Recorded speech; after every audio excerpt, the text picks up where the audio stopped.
What's up, guys? Welcome to my YouTube channel.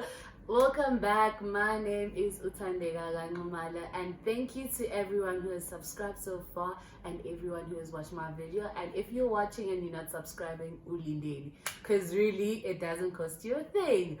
Come on, jump on the wagon and join the family. So, but anyway, today I'm doing a get to know me tag because I asked on my social media accounts, what should I do? And everyone was like, oh, do I get to know me because you're still new, and that's just a way for your subscribers to know you. So let's just get into I will be starting with the questions that I got from people, and then when I run out of those, I will do questions that I got from the internet. I have backup questions. Yes. So first question was from a friend of mine, Noni, and sorry, I'll be looking down because I have the questions down on my phone. So one of the questions was, how was my first year at varsity? So how I would describe my first year at varsity is that it was a roller coaster, but I made friends. Well, people wanted me to be their friend, came into my life, and they made the ride so nice and so smooth, because I literally woke up every day in first year and went to school after I had friends. Well, I had a friend in all week. Yes, Ulondi. Then from there we've been friends ever since. So yeah, first year was a breeze, but academic wise, varsity and first year was a nightmare. Okay, Chem 10-12, everyone who did Chem 10-12 can tell you that thing will show you your ancestors, your mother, will give you everything all at once. Even when I was writing my final, I didn't even know if I had made it and if I was going to do my second year. But yeah, that's how first year was, a roller coaster for me. And then her second question is, how do I know that the person that I'm with is the one? And she's asking for my perspective. So my perspective for the one, I think that if someone is the one, then you don't worry, like you don't have to prove to yourself to them that you deserve their love. You know that you love, you are safe, you are secured. There's no reason for you to want to entertain other people. Like, you know, Uzi, you are safe, you have a person, and you're not taken for a fool. You're not a fufu, like you're not ulol. I mean, we all have a sixth sense, especially females. So if your intuition is not telling you otherwise with the person that you with, then you know, definitely know, Uzi, this might be the one. I'm not saying they might not come around and wake up the following day and be like, excuse me, I don't want you anymore in my life, and they start doing things that you didn't think that they'd do. But I'm saying that if your intuition is not telling you other things, then, and you've been with this person for the longest time and you've never picked up any vibes or anything to say they're doing funny things or what. I mean, you know it in your gut when someone is doing funny shit behind your back. Sorry for saying that. I know my little sister watches my channel, so sorry. And then question is what the 3 weeks of the lockdown have taught me. So 3 weeks of lockdown have taught me that I really took for granted a lot of things, like hugs, going at home cooked food, like cooking at home, and cooking at home like every day. And you know, sometimes before the lockdown, there'd be days when I'd come home and be like, I don't feel like cooking, let's order something, let's eat out or whatever. So now we don't have that option. You have to eat food that you are cooking yourself every day. So it has taught me that the basic skills that we were taught at home and we wanted to go away and live our own lives so that we will not do the things that we are taught at home are the skills that actually we're gonna need. And yeah, it has taught me that I should be my own entertainment, basically, because without me seeing my friends and everything, what will I be doing? Who's gonna entertain me? I can't be bored by myself. I have to do things that will not make my mental health deplete, and will not I don't know, drive me crazy. I don't feel lonely. I'm enough, I'm fine. And I've started a YouTube channel in these 3 weeks. I have like honed my skills of knitting. I do knit. Yeah, and I think I'm gonna braid myself again. I'm gonna undo this hair and then look after my natural hair and then maybe braid again. But the thing is, where do I get the hair fiber? So that's just the only problem that I'm gonna. And then another question that I got was, when did you know you were gay? So this is a long story, but to cut it short, I knew when I was 16, 17. That's when I knew. And then I got exposed to it when my friend came back to our high school, because she came back and left and then came back again and told us that she was dating a girl and all of that. And I was interested in her stories and everything. And then that's when I got more comfortable in knowing that there are people who are muscular presenting, feminine presenting, but they still like females, or they like the same gender. And then yeah, because when I was in primary and high school, all I've known is just gays. And gays in the sense that a boy that is flamboyant.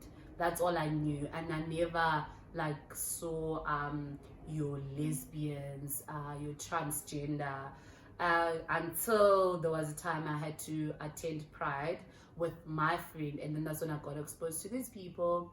Not these people, our people, the alphabet family. And then that's when I knew it's, oh no, it's normal. There's so many people. I'm not the only one and all of that. But I only dated a girl in 2016. My current girlfriend is my first girlfriend. So yeah, that was the first time I started like coming to myself before I came out to the world. And yeah, that's when I knew. But I knew when I was like 16 or 17. And then now, I'm going to go into the questions that I got, because these questions get into personal. And then one of the question is, what would you do if you were the president of your own country? So if I was the president of my own country, there wouldn't be public this, private that. So in terms of the basic needs of humans, so there wouldn't be a public hospital or a private hospital. It will be just a hospital. Education wise, same. So health, education, which are the things that we need the most, there wouldn't be private and public. Then I deal with the rest of the other things when I'm given time and I get voted for the next term again. But I'll deal with that. Public hospital, I'd cut that out. Schools, cut that out. And what's the craziest thing I've ever done? I can't remember. I'm not a crazy girl. I don't do crazy things. But I think the one thing I've ever done was when we attended Mzansi Pride. It was me, my girlfriend, and her friend. And then I got super drunk, and I just couldn't remember how I got to my room. And apparently I was shouting at her on the streets. So, and she kept on repeating things to me and blah, blah, blah.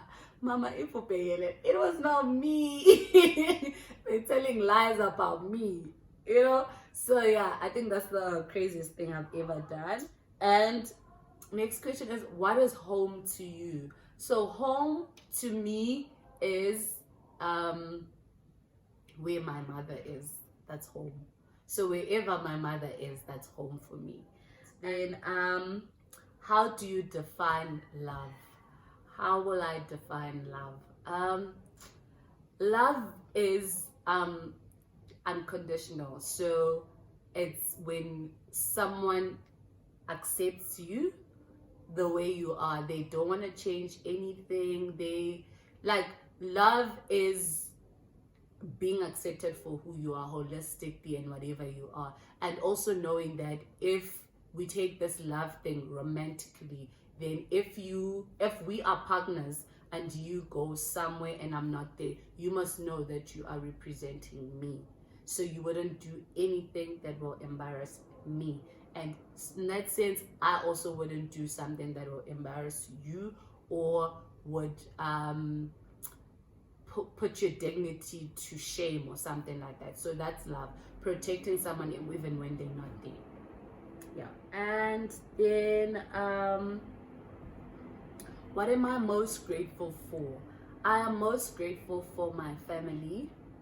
I'm grateful for my partner. I'm grateful for the friends that I have, and I am most grateful for the person that I've turned out to be, given the world that we're in and where I am and the safety and the things I've achieved so far. I am grateful for that. And if you could change one law, what would it be? Think I don't know what my camera woman is saying, but the one thing I change, I think I would bring what is it? The death row. What's hanging? Is it hanging people who've done like extreme crimes and they've been found to be guilty and the evidence is there? I know we debate. I've always had this with people. We debate the fact that what if the person is innocent? What if they didn't do it? Yada yada. This person was lying and everything. But if this person has been proven guilty, there's evidence. There is nothing beyond that, beyond everything that has been presented. There's no doubt within the evidence that has been presented. Then the person must be hanged. If not hanged, can we use Robben Island? Can the people just go there and serve their death, whatever there, and they must feel whatever they've done is wrong?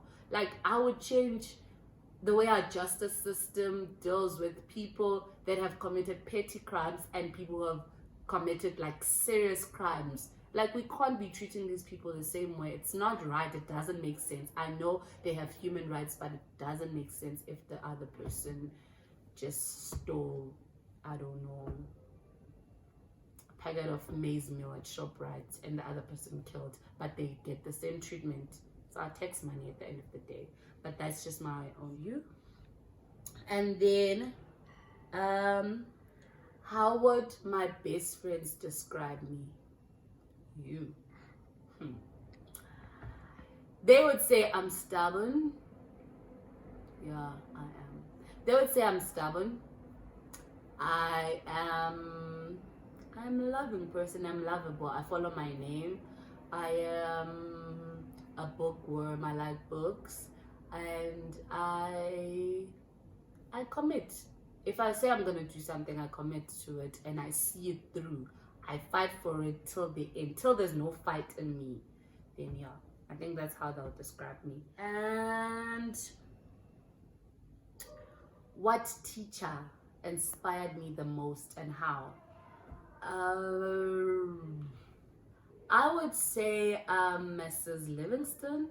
Miss Livingston? Yes, my homeroom teacher when I was doing grade 12. Mainly because the way she taught English was very relaxed, and it wasn't also formal that we have to sit in rows. You know, there'd be a difference when we're doing drama, poetry, and your normal English, like learning how to write essays and stuff.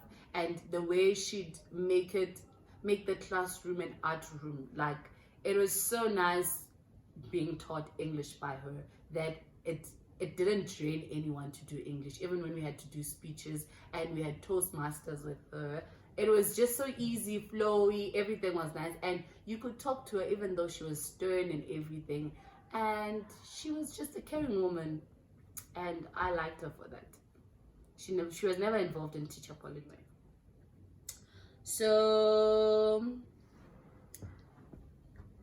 if I could speak another language, what would it be and why? I think Swahili, because I just love how Shoma Josie speaks it, and also I think the words Azania and Uhuru come from Swahili, and if I had twins I'd name them Azania and Uhuru, so I would like to learn Swahili. And one last question: if I could bring one fictional character to life, who would it be and why? I would bring Klaus Michelson from the originals, because I just love him. I love his character. I just want it's not like I like him to date him, but I like his braveness. He's like, if I'm pushed to a situation, I'm like Klaus. I want to do things by myself, and all the people that I love and care about, they must just be put somewhere safe, and I will face this thing head on alone and deal with it and shut it down. Then they can come and live on earth. See, if Corona was a thing that I could fight with, I would put my family away and all my loved ones and then fight with Corona and then bring them out. I wouldn't want all of us to fight Corona. So that's just how it is. And that's it. Thank you guys for tuning in, and that was all. And if there's something that you would like me to do, please drop your suggestions on the comment section below, and don't forget to like, comment, subscribe, and hit the notification bell for when I drop another video. See you on my next video. Mwah!